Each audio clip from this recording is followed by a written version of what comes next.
So looking at the chart of global infections of the coronavirus disease, we can see United States of America in red, we can see India and Brazil in blue and green, and then everybody else. And I'm just looking at this chart thinking, without India and Brazil keeping the United States company, what a bunch of stupid, ridiculous, pathetic douchebags the United States would look like if we didn't have our good friends India and Brazil along with us. They say that misery loves company, and I think this is one of those cases. As some of you may know, I have been an ardent Ron Paul supporter for the past 13 years, going on 14 years now, ever since I found out who he was in 2007. Met him in December of 2008, voted for him in the 2008 election, voted for him again in 2012. I've been a donor, I've been a fan, I've been a subscriber on his Ron Paul Liberty Report YouTube channel, and I have become disillusioned with Ron Paul lately, and his son, and his channel generally, when I look back and I see all of these videos on the coronavirus, on COVID-19 in particular, and the theme is always the same. They're against everything. They're against masks. They're against distancing. They're about shutdowns. They're against vaccines. They're against the only thing that they're not against is herd immunity. And herd immunity comes about by just letting the infection go wild and spreading the infection around so everybody gets it. Well, excuse me, Dr. Paul, but if you're promoting herd immunity, and you have done so numerous times, then with all due respect, sir, you need to get sick right now because you're not getting any younger. In fact, none of us are getting any younger. It goes back to those chickenpox parties or the measles parties where you get your kids together, one of them has the chickenpox or one of them has the measles, and you just spread that shit around deliberately. Everybody goes to a house and sits in with sick people to get sick so they can contract it too, so they can, go home and recover and get over it. And then they can gain their own immunity from exposure, from the contagion, and from getting infected. That's what you're promoting. And so why don't you eat your own cooking? Why don't you go out and get yourself sick, and good luck with that. Good luck with that, sir. Let's see what the hell that does to you, if that's what you actually believe. But then again, I don't even think you actually believe it. But if you don't believe it, then why aren't you correcting any of these people on your channel? Hundreds and then thousands and then tens of thousands of comments get plastered onto your YouTube channel day after day and week after week about people who think it's a myth and they think it's a hoax and they don't believe it and it's a pandemic and they're lying and they're liars and they have an agenda and Bill Gates is the devil and up. You don't rub two words together to correct any of this nonsense. You just leave it plastered all over the place, and since that's the service that you're providing, I guess that's what you believe. Now, YouTube isn't going to stop you. YouTube wants popularity. Popularity means profitability. Popularity means money. And so the more popular you are, the more of these jackholes that you have on your channel helping you promote all this nonsense along. And it's such a blatant disregard for life. If you don't have life, you don't have liberty. If you don't have life, you don't have freedom. If you don't have life, you don't have dick. This virus doesn't give a damn about your politics. This virus doesn't give a damn about what your feelings may be on how you want to not handle it. I don't understand the disregard for life. If I put a fucking mask on, that doesn't mean that, all of a sudden I'm under the government's control. I'm already under the government's control. All right, and so are you, whether you wear a mask or not. I mean, talk about a pack of lies. There's a lot of pack of lies out there. And this doesn't mean that we trust government. It's not a question between a mask and freedom. It's not a choice between tyranny and not wearing a mask. If you take your mask off, it doesn't mean the government isn't controlling you anymore. You don't liberate yourself by taking a mask off your face. I do have a little bit of a concern with mandates, with government mandates to wear a mask. But when you go up to a store and it says, please wear a mask, have some fucking respect. Put your mask on your face and walk in the store, do your shopping. Don't scare everybody. Don't piss off the employees and piss off the management of that store. All right? As private property rights of other people, and put the damn mask on. Don't go in there and have an attitude, and like you shared a little anecdote with us on one of your other videos where you walked into a store without a mask. The employee came up, started giving you a hard time, asking you, please, can you wear a mask? You wouldn't put one on. You gave her an attitude. You refused to cooperate. You refused to wear a mask. And then you turned and you looked at her and you said, and this is your quote. This is exactly what you said. You turned to her and you said, "Do you want me to leave?"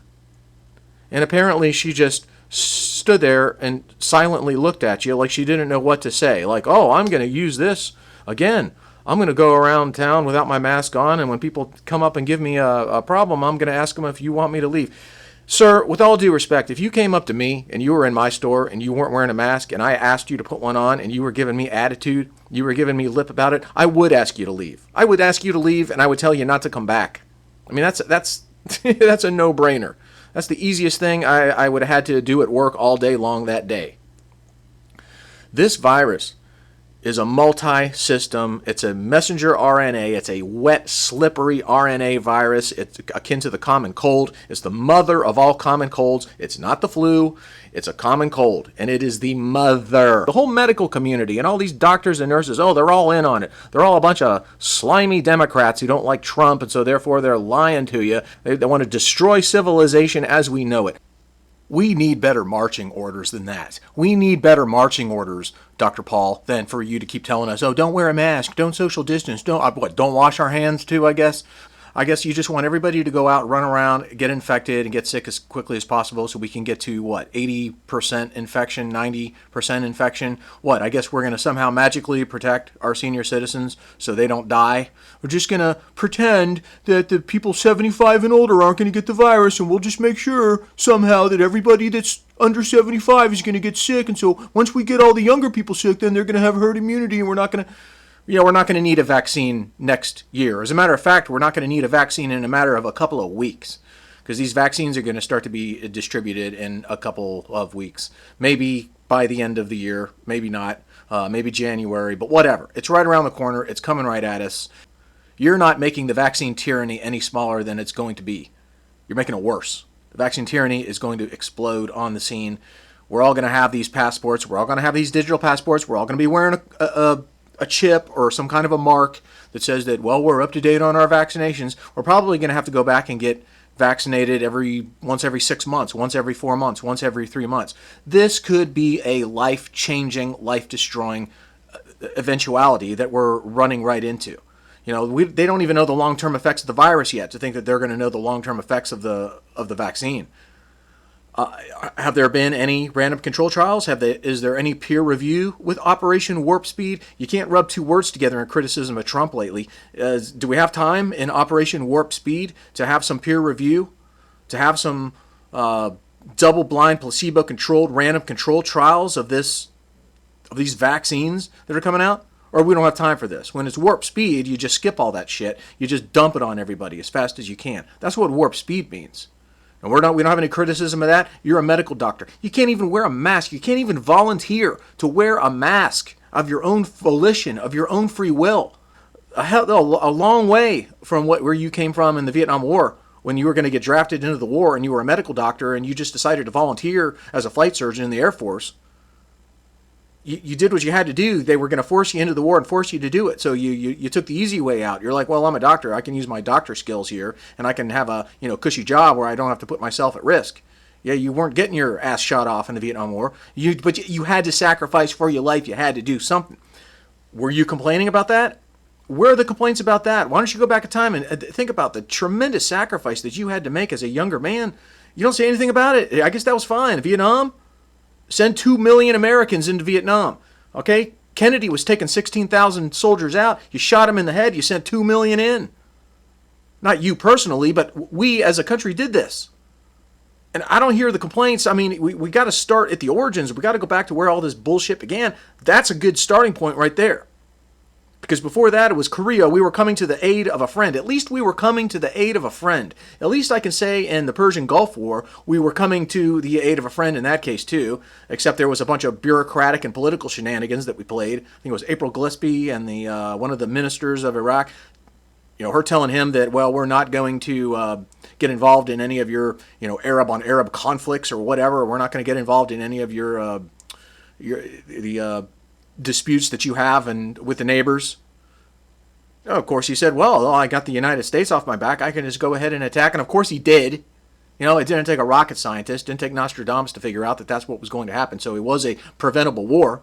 Our diplomat, maybe if she had a different message for Saddam Hussein, maybe if she had said the exact opposite, maybe if she had told him the truth and said, look, if you invaded Kuwait, we're going to kick you out. We're going to kick you out. We're going to kill you. We're going to take you for power. We're going to take over your country. We're going to wipe you out. That would have been probably the difference between peace and war. So apparently we didn't want peace in 1991 either. Kuwait was slant drilling under Iraq, stealing his oil. But, we don't want to talk about that. I'm not allowed to talk about that. Christ, if I start telling the truth about that, the YouTube is going to ban me and we're going to have all kinds of other problems. But you had to sacrifice, sir, earlier in your life. You can't do anything anymore. We need better marching orders than not to wear a mask. Okay, this is not how to protect our liberty. It's not the way to protect our freedom.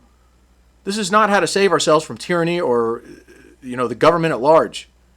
We need better marching orders than this. It isn't just, well, I'm just going to pick my battles and I'm going to pick the mask battle and that's all I'm going to do. I'm just going to not wear a mask and then everything else just nothing. And, just don't think of something critical to say about Donald Trump. Donald Trump is responsible for a lot. Donald Trump is a piece of shit. Donald Trump, the support for Donald Trump is going to fall like snow sliding off of a roof. And this is going to be Democrats, Republicans, all these knuckleheads that have been supporting him for all these years. Even the people that are listening to this right now, oh, he's criticizing Donald Trump, he's criticizing. You're not going to give a damn in a year from now that I'm criticizing Donald Trump. Nobody's going to care. Okay? You think you like him right now? 12 months from now, you're not going to care less about that guy. He's going to be in all kinds of trouble. Let's see if he can try to pardon himself before January 20th. I doubt it. But, the guy probably will try to do that. He'll probably quit. I wouldn't be surprised if this guy quits president in January of 2021 and Mike Pence becomes president for 10 days and gives him a presidential pardon if he can't pardon himself, which of course he can't. Like, this is even some kind of a legal argument that we have to have about whether a president can pardon himself or not. What the hell is this toolish crap? But that's how stupid and dumb America is, so of course we're going to have that debate too. Ron Paul probably won't have it. It's, you don't want to be critical of President Trump, for fuck's sake. Not that Biden's going to be any better. And if anybody tries to tell me, oh, you're a partisan, you must be a Democrat, would you go back and look at the videos that I've already posted about Joe Biden? My God. Just because Joe Biden is horrible doesn't mean that Donald Trump is okay. It's not. You're a partisan. Don't be a partisan. Don't subscribe to either one of these jack-off parties. It's not worth your time. It's not worth your money. It's not worth it to you and your life. You're not going to have any salvation from either one of these goddamn parties, okay? They're going to run you through. They're going to end up killing you too.